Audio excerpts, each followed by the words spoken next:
आपने इतनी देर लगा दी इस घर आने में? हाँ, मामू की तरफ चला गया था। मामू की तरफ क्यों?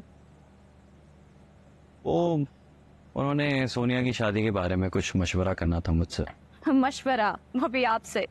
वो तो खुद बहुत अक्लमंद बनते हैं, उनको आपकी क्या जरूरत? रूटीन के मामलात में अक्लमंदी चल जाती है, मगर बेटी का बाप बनकर नहीं चलती। बेटी की शादी करते वक्त मजबूत से मजबूत आदमी भी घबरा जाता है। अच्छा छोड़े सब इन बातों को, मुझे ये बताए स्टेट एजेंट हमें किस्त कब देगा? शाज़मा, मुझे तुमसे यही बात करनी है। मेरी बात हो गई है स्टेट एजेंट से। मैंने उससे कहा है कि हमें ये घर नहीं चाहिए। क्या मतलब? लेकिन मुझे वो घर चाहिए। मैंने आपको बताया था कि मुझे उस घर में जाना है। शाज़मा, ये फैसला मैंने बहुत सोच समझ कर किया है। इन हालात में मैं अम्मी और अफान भाई को अकेला छोड़कर नहीं जा सकता। क्या मतलब? मतलब ये कि हम ये घर छोड़कर नहीं जा रहे, हम यहीं रहेंगे। आप मुझसे ज्यादती कर रहे हैं। आप इतना बड़ा फैसला मेरी मर्जी के बिना कैसे कर सकते हैं? मुझे कोई भी फैसला करने के लिए तुम्हारी परमिशन की जरूरत नहीं है। आपको जरूरत है, क्योंकि मैं आपकी बीवी हूँ। आप मेरी मर्जी के बिना कोई फैसला नहीं कर सकते। मैं कोई चाबी की गुड़िया थोड़ी जो आपके इशारे पे चले।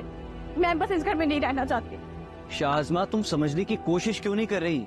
मैं नहीं समझूंगी इस बात को, क्योंकि मैं इस घर में नहीं रहूंगी। मुझे उसी घर में जाना है। भाभी, अब तो माफी मांग चुकी है। हमारे पास इस घर को छोड़ के जाने का कोई जवाब नहीं है। तुम क्यों इशू क्रिएट कर रही हो? इशू आप बना रहे हैं। आपको क्यों मेरी बात समझ नहीं आ रही? मुझे इस घर में नहीं रहना, मुझे इस घर से जाना है।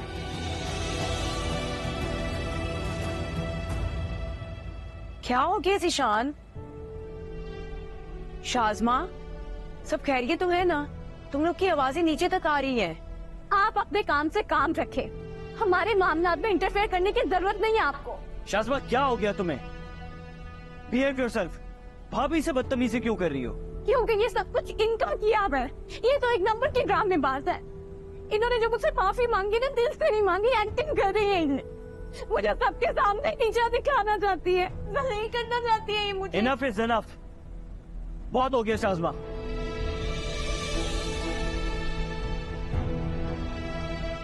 अब मजीद एक लफ्ज मत बोलना। क्या हो गया ज़ीशान? शाज़मा से आराम से बात करो, इससे कोई गलतफहमी हुई है।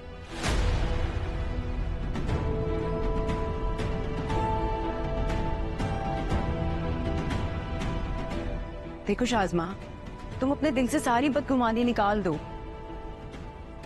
मैंने बड़े होने के नाते माफी तुमसे इसलिए मांगी ताकि हमारे दरमियान जो भी इख्तलाफात है वो खत्म हो जाए, लेकिन शायद तुम्हारे लिए ये काफी नहीं है।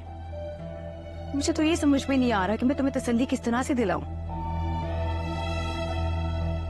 अच्छा, मेरे लिए ना सही, कम से कम ज़ीशान के लिए सब कुछ भुला दो, क्योंकि अगर तुम ऐसा नहीं करोगे तो घर वालों के सुकून के साथ साथ ज़ीशान भी डिस्टर्ब रहेगा।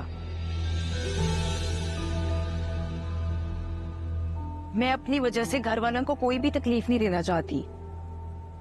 क्या तुम ऐसा चाहती हो?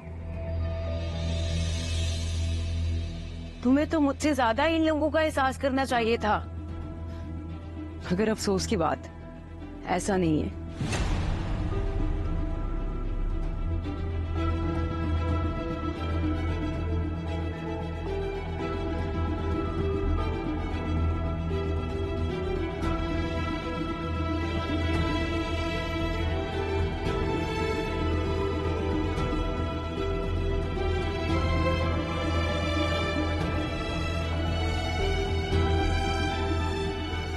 आप प्लीज मेरी ज़ीशान, मेरी बात सुने। आज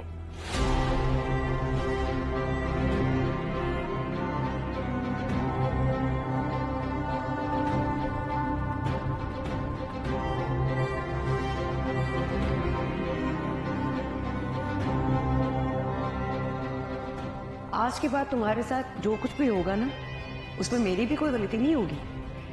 ड्रामा सिर्फ तुम ही कर सकती हो और कोई नहीं कर सकता।